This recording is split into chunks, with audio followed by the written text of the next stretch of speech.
Контејнерите низ Скопје и денеска останаа полни до врв, поради депониите формирани наоколу. Тротоарите наликуваат на лавиринт од ѓубре. Многу е прљаво и навистина ова на ништо не личи. Ова е страшно за сит. Еве поминав на оваа страна, само да не поминам таму. Ужасно е, ужасно. Страшно разочарувачки. Тоа ти е жива болест. Со месеци не се исчистени контејнерите.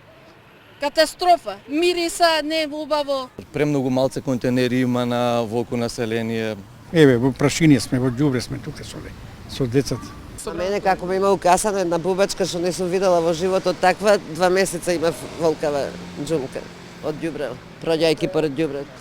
Опасно е и за здравје се само. За несобраното ѓубре, општина Аеродром поднесе кривична пријава против комунална хигиена за загрозување на животната средина.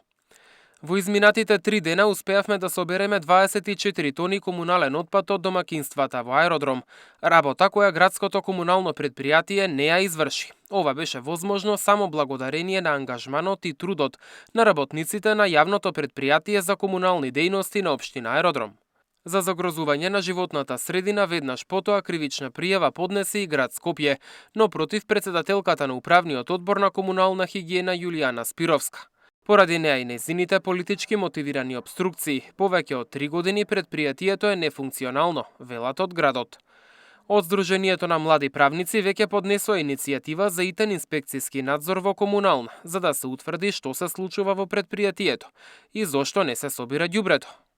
Мартин Арсов, Сител телевизија.